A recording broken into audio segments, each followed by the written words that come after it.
चैत महीनवा हो रामा चैत महीनवा हो चैत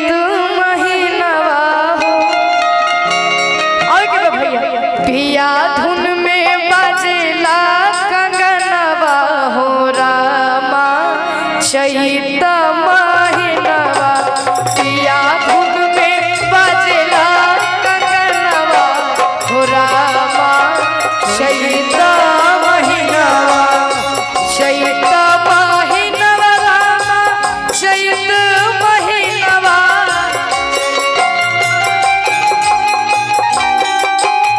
अरे चैत महीनवा रामा चैत महीनवा पिया धुन में बजेला कंगनवा हो रामा चैत महीनवा पिया धुन में बजेला कंगनवा हो रामा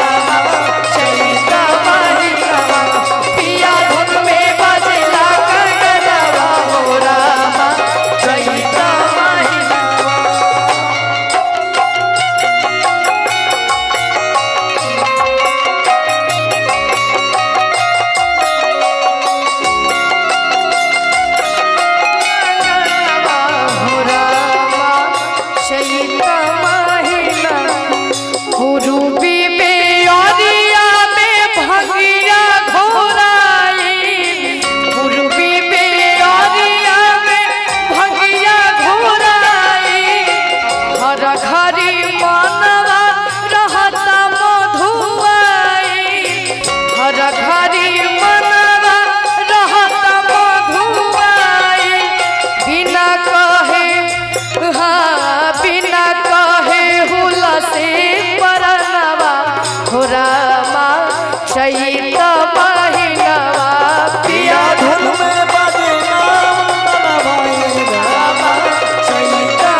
और लास्ट में एगो चैता के और फरमाइश बा तो सुना देता है।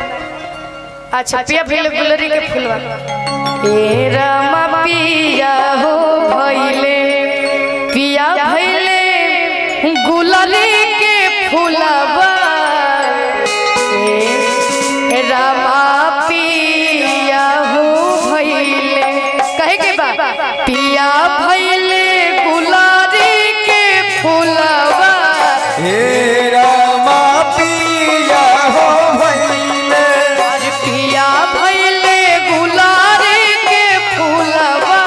हे रामा पिया हो भइले अरे पिया भइले गुलारी के फूलवा हे रामा पिया हो भइले हो रामा पिया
हे राम पिया हो भइले पिया भइले गुलरी के फुलवा हे राम पिया हो भइले पिया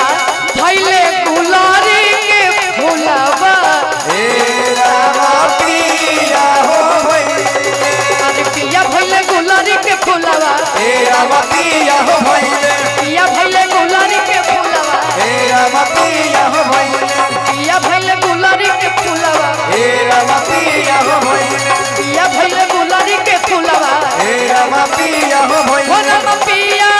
पिया रतया भइले देहिया पिया र भइले देहिया हे राम पिया हो भइले पिया भइले गुलरी के फुलवा हे राम पिया हो भइले पिया भइले गुलरी के फुलवा हे राम पिया हो भइले पिया भइले गुलरी के फुलवा हे राम पिया हो भइले पिया भइले गुलरी के फुलवा हे राम पिया हो भइले पिया भइले गुलरी के फुलवा हे राम पिया हो भइले पिया भइले गुलरी के फुलवा हे राम पिया हो भइले पिया भइले गुलरी के फुलवा हे राम पिया हो भइले पिया भइले गुलरी के फुलवा हे राम